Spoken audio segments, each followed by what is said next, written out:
एक समय की बात है। दक्षिण भारत में एक शिकारी रहता था जिसका नाम थिन्ना था। वो जंगल में शिकार करता था और स्वभाव से बहुत भोला और निडर था। उसे पूजा पाठ या धार्मिक विधियों का कोई ज्ञान नहीं था। एक दिन शिकार करते समय थिन्ना ने एक पहाड़ी पर एक शिवलिंग देखा। शिवलिंग की ऐसी अलौकिक छवि देखकर थिन्ना का मन श्रद्धा से भर गया और उसने तुरंत महादेव को अपना इष्ट मान लिया।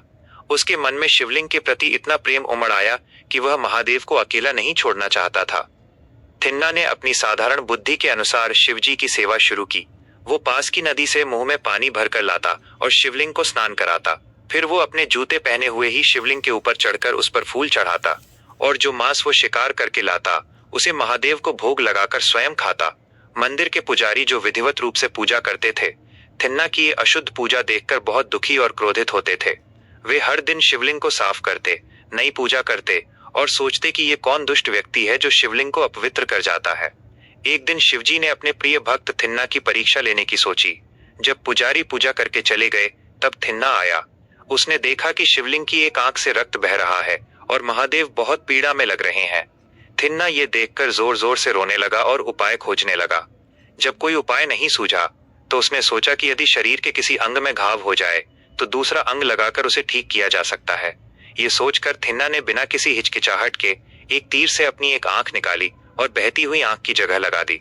रक्त बहना तुरंत बंद हो गया। थिन्ना बहुत खुश हुआ, लेकिन तभी उसने देखा कि शिवलिंग की दूसरी आंख से भी रक्त बहना शुरू हो गया है। थिन्ना समझ गया कि महादेव को दूसरी आंख की भी आवश्यकता है। उसने अपनी दूसरी आंख निकालने के लिए तीर उठाया, लेकिन आंख निकालने के बाद वो अंधा हो जाता। इसलिए दूसरी आंख की सही जगह का पता लगाने के लिए उसने अपना पैर शिवलिंग पर रखा ताकि जगह याद रहे। और जैसे ही वो अपनी दूसरी आंख निकालने वाला था, भगवान शिव तुरंत प्रकट हुए। भोलेनाथ ने थिन्ना का हाथ पकड़ लिया और प्रेम से कहा, ठहर जा कन्नप्पा, तूने अपनी अनूठी और सच्ची भक्ति से मुझे जीत लिया है। तेरे समान कोई भक्त नहीं है। थिन्ना की भक्ति और त्याग से प्रसन्न होकर शिवजी ने उसे दर्शन दिए और उसकी आंखों की रोशनी वापस कर दी। उस दिन से थिन्ना, जिसका नाम कन्नप्पा, आंखों को देने वाला पड़ा। शिवजी के 63 महान भक्तों नैनारों में गिने जाने लगे। इस कथा का सार ये है कि भगवान शिव केवल बाहरी आडंबर नहीं देखते,